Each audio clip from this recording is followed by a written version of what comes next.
நடிகர் ஜெயம் ரவி அவருடைய மனைவி ஆர்த்தியை விவாகரத்து பண்ண போறதா சமீபத்தில் அறிவிச்சு பேரதிர்ச்சியை ஏற்படுத்தி இருந்தாரு. ஜெயம் ரவியோட இந்த முடிவுக்கு ஆர்த்தி உடன்படல. ஜெயம் ரவி கிட்ட இந்த பிரச்சனை தொடர்பா பலமுறை பேச முயற்சி பண்ணியும் அவர் பேச முன்வரல. ரெண்டு பசங்களும் அப்பா இல்லாம தவிக்கிறாங்க. இந்த விவாகரத்து தொடர்பா என் மேல பல அவதூறுகள் சொல்லப்படுறது ரொம்பவே மனவேதனையா இருக்குன்னு ஆர்த்தியும் அறிக்கை ஒண்ணு வெளியிட்டு இருந்தாங்க. ஜெயம் ரவி ஆர்த்தி கிட்ட இருந்து டிவோர்ஸ் கேட்டு கோர்ட்ல மனு கொடுத்திருக்காரு. இந்த விவாகரத்துக்கு பல காரணங்கள் சொல்லப்பட்டுச்சு. அதுல ஆர்த்தியோட அம்மா சுஜாதா இதுக்கு காரணம்னு சொன்னாங்க. இன்னும் சிலர் ஆர்த்தி அதிகமா செலவு பண்றது ஜெயம் ரவியை எரிச்சல் அடைய வச்சதுனும் இப்படி பல காரணங்கள் சொல்லப்பட்டுச்சு. ஆனா இப்போ ஒரு தகவல் வெளியாகி பலருமே அதிர்ச்சிக்குள்ளாக்கி இருக்கு. நடிகர் ஜெயம் ரவி ஒரு பாடகி கூட தொடர்புல இருக்காரு அப்படிங்கிற தகவல் இப்போ வெளியாகி இருக்கு. இதனாலதான் இவர் ஆர்த்தியை விட்டு விலகி இருந்து இப்போ விவாகரத்து பண்ற அளவுக்கு முடிவெடுத்திருக்காருன்னு ஒரு பிரபல பத்திரிகையில சொல்லியிருக்காங்க. அந்த நியூஸ் வெளியானதுல இருந்தே அந்த பிரபல பத்திரிகையில சொன்ன அந்த சிங்கர் இவங்க தான் கெனிஷா பிரான்சிஸ் தான் பலருமே சோசியல் மீடியால சொல்லிட்டு வராங்க. நடிகர் ஜீவா டெஃப் ராக்ஸ் ரெக்கார்ட்ஸ் அப்படிங்கிற மியூசிக் லேபிள லான்ச் பண்ணாரு. அந்த ஈவென்ட்க்கு ஜீவாவோட ஃப்ரெண்ட்ஸ் பலருமே வந்திருந்தாங்க. ஜெயம் ரவியும் வந்திருந்தாரு. அந்த மியூசிக் லேபிள்ல தான் சிங்கர் கெனிஷா பிரான்சிஸோட இதை யார் சொல்வாரோ அப்படிங்கிற ஆல்பம் சாங் ரிலீஸ் ஆச்சு. அந்த சாங்ல கெனிஷாவே பாடி நடிச்சும் இருப்பாங்க.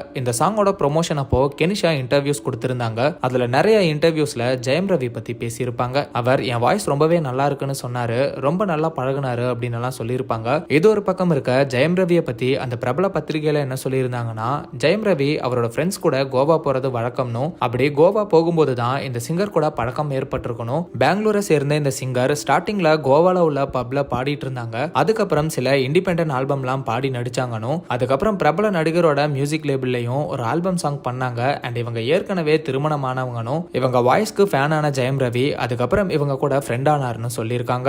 மேலும் இவங்களோட நட்பு ஜெயம் ரவியை திசை திருப்பி இருக்கணும். இதுதான் ஆர்த்திக்கும் ஜெயம் ரவிக்கும் விரிசல் ஏற்பட காரணம்னு ஜூன் மாசம் கல்யாண நாள் அப்போ கூட ஜெயம் ரவி ஆர்த்தி கூட இல்லாம ஷூட்டிங்னு சொல்லிட்டு போயிட்டாரு. ஆனா ஷூட்டிங் எல்லாம் எதுவும் இல்லைன்னு தெரிஞ்சதுக்கு அப்புறம் இது விஷயமா பேச ஆர்த்தி கோவா போயிருக்காங்க. ஆனா கடைசி வரைக்கும் ஆர்த்தியால அவர்கிட்ட பேசவே முடியலன்னு அந்த பத்திரிகையில சொல்லப்பட்டிருக்கு. இந்த விஷயம் உண்மைதான்னு நிரூபிக்கிற விதமா ஜூன் 24 ஜெயம் ரவியோட விலை உயர்ந்த காரை இந்த சிங்கர் கோவால ஓட்டி ஃபைன் கட்டியிருக்காங்க. ஃபைன் எதுக்கு அப்படின்னா, கார் விண்டோல இருக்கிற டிண்ட் லெவல் கவர்மெண்ட் பெர்மிட் பண்ண லெவலை விட அதிகமா இருந்திருக்கு. இதனால கோவா போலீஸ் ஃபைன் போட்டிருக்காங்கன்னு சொல்லி அந்த வீடியோலயே ஆதாரத்தையும் காட்டியிருக்காங்க. மேலும் அதே காரை அந்த சிங்கர் ஜூலை 14 வேகமா ஓட்டி அதுக்கும் ஃபைன் கட்டியிருக்காங்க. திருமண நாளப்போ கூட ஜெயம் ரவி ஆர்த்தி கூட இல்லாம போனது அண்ட் மேலும் அதுக்கு காரணம் இந்த சிங்கர் தான் தெரிஞ்சதுக்கு அப்புறம் ஆர்த்தி ரொம்பவே மனமுடைஞ்சு அதனாலதான் இன்ஸ்டாகிராம்ல ஜெயம் ரவி கூட எடுத்த போட்டோஸ் எல்லாம் ரிமூவ் பண்ணிருக்காங்கன்னு அந்த பத்திரிகையில சொல்லியிருக்காங்க. ஆனாலும் ஜெயம் ரவி கூட தான் சேர்ந்து வாழணும்னு ஆர்த்தி இருக்காங்க. பசங்களும் அப்பா ஷூட்டிங்ல இருக்காரு,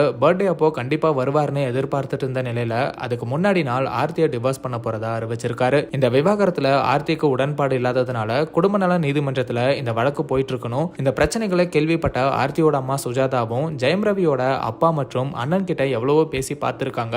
ஆனா ஜெயம் ரவி இவங்க யாரு பேச்சையும் கேட்கறது இல்ல, முழுக்க முழுக்க அந்த சிங்கரோட கண்ட்ரோல்ல தான் இருக்காங்கன்னு அந்த பிரபல பத்திரிகையில சொல்லப்பட்டிருக்கு. மேலும் கெனிஷா சிங்கர் மட்டும் இல்லாம ஸ்பிரிச்சுவல் தெரபிஸ்டா. டிவோர்ஸ் கேட்டது மட்டும் இல்லாம ரவி சமீபத்துல அவரோட திங்ஸை எல்லாம் மீட்டு தர சொல்லி போலீஸ் ஸ்டேஷன்ல ஆர்த்தி மேல புகார் கொடுத்திருக்காருன்னு அந்த நியூஸ்ல சொல்லப்பட்டிருக்கு. பலருமே அந்த பாடகி கெனிஷா பிரான்சிஸ்னு தெரிஞ்சதுக்கு அப்புறம் அவங்களோட சோஷியல் மீடியால போட்டிருக்கிற போஸ்ட்ல அவங்களை கடுமையா திட்டி கமெண்ட் பண்ணிட்டு வராங்க. ஒரு குடும்பத்தை ஏன் இப்படி பிரிக்க பாக்குறீங்கன்னு கேள்விகளை கேட்டுட்டு வராங்க. இந்த நிலையில கெனிஷா பிரான்சிஸே இதுக்கு பதிலளிக்கிற விதமா இப்ப ரியாக்ட் பண்ணிருக்காங்க. இன்ஸ்டாகிராம்ல ஒரு போஸ்டர் ஷேர் பண்ணிருக்காங்க. அதுல என்ன சொல்லப்பட்டிருக்குன்னா, தனிப்பட்ட முறையில நம்மளை விட கேவலமான செயல்களை பண்றவங்க நம்மளை ஜட்ஜ் பண்ணிட்டு இருக்காங்க அப்படின்னு இந்த செய்திக்கு மறைமுகமா பதிலடி கொடுத்திருக்காங்க. இந்த நியூஸ்க்கு ஜெயம் ரவியே ஒரு தன்னிலை விளக்கம் கொடுப்பாருன்னு எதிர்பார்க்கப்படுது. இவ்வளவு பிரச்சனைகள் ஆகியும் ஆர்த்தி இன்னுமே இன்ஸ்டாகிராம்ல ஆர்த்தி ரவின்னு தான் பேரை வச்சிருக்காங்க. மேலும் பயோல ஜெயம் ரவியை தான் கல்யாணம் பண்ணியிருக்கானும் போட்டிருக்காங்க. சீக்கிரமே இவங்க விவாகரத்து பிரச்சனை முடிவுக்கு வரணும் அப்படிங்கிறது தான் பலரோட விருப்பமா இருக்கு.